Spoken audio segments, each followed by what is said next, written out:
Hey, what's going on, guys? Hex here, and today we're taking a look at another Detolf. We're going to be doing G.I. Joe, as you can see. It's going to be a little bit different than the other ones. As you can see, we've already done the 3 Detolfs that are Transformers over there, and done the top section. Done the Hot Toys for the most part. Got that done. Still need to redo that. We got some gargoyles just chilling out up there. A lot to unbox here. And you can see that we still have quite a few G.I. Joes that we got to sort through, and then we got some that are over here and over here. So this is basically just the first one, and a little bit different video than the other ones, because the other ones I was like, this is the way it looks now, and then here's what it looks like after the cleaning and sorting and doing all the other stuff like that, to where it was just basically kind of crammed stuff in there. And it didn't have any of the little risers or anything, so it basically kind of almost looked like that, with just random figures. Yeah, basically like this shelf with just random stuff just thrown in there. So I'm just gonna kind of give you a little tour of the Detolf.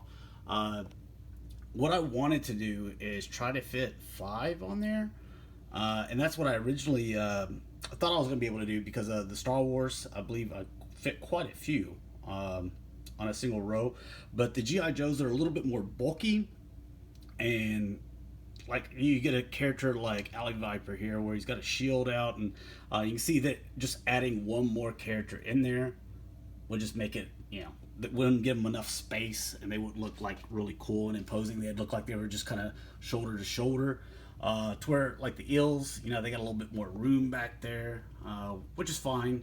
So just because they're a little bit more bulky, probably gonna do 4 and 4 on a tier. Also because of the troop builders, I built them in 4, so kind of made sense, kind of worked out that way.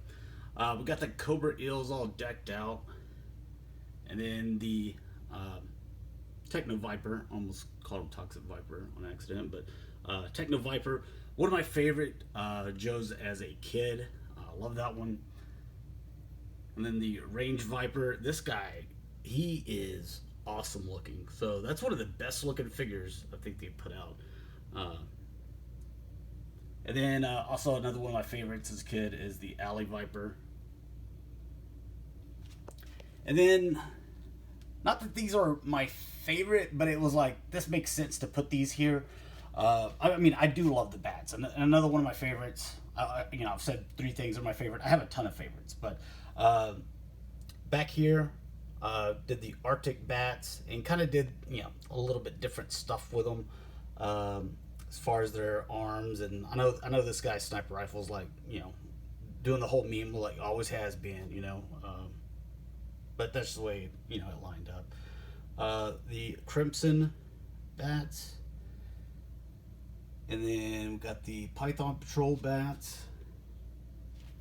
And then, the regular bats, which I was a little bit more creative with this, where, some of them have, like, the little battle damage, and, like, this one, he doesn't have any, and this one's just 2 are missing the little black piece or whatever, and then you got the different helmets, and then switch their arms around and stuff. So, try to be a little bit more creative with them. I don't remember if these other ones had all that stuff. But anyways, the bats, they're awesome. And then down here, run out of room. Got the Vipers. So, what is it? Snow Serpents? Or they're not Snow Vipers, are they? I forget their name.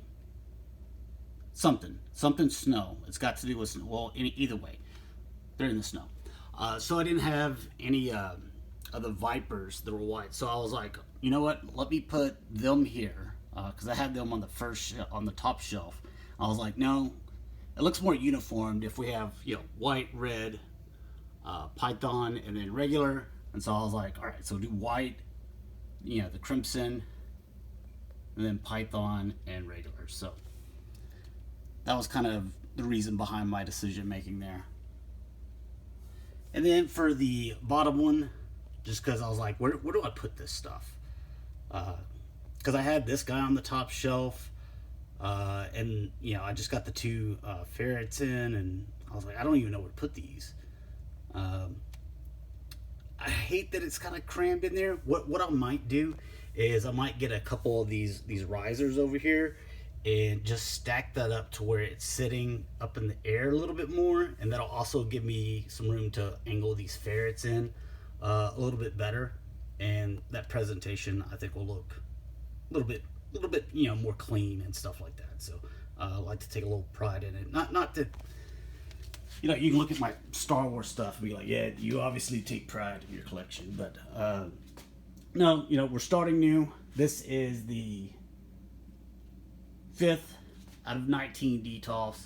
I haven't put anything on the top yet. I did have the TIE Fighter and a couple speeder bikes up here. So I'm probably going to do like a whole thing over here because I have some, some Joes over here. So I might put them over here and put some risers to where it looks like they're flying or something. But mainly wanted to kind of show this off and everything. So one last little look at it. We've got at least 2 or 3 more Detolfs to do with Joe's. And I'm going to be moving, I've got one Detolf down there where I can move all the Star Wars down. And I'm probably going to be selling some of it too because I just don't care about it anymore. If it's not the original trilogy, all the new movies or little TV series, I don't even care about those. So, yeah, so we'll get to Star Wars eventually one day. Part of it was kind of done like this, probably one of the coolest representations, They're already falling over. So, Star Wars was kind of done. But anyways, thanks a lot for watching, guys. Hopefully you enjoyed.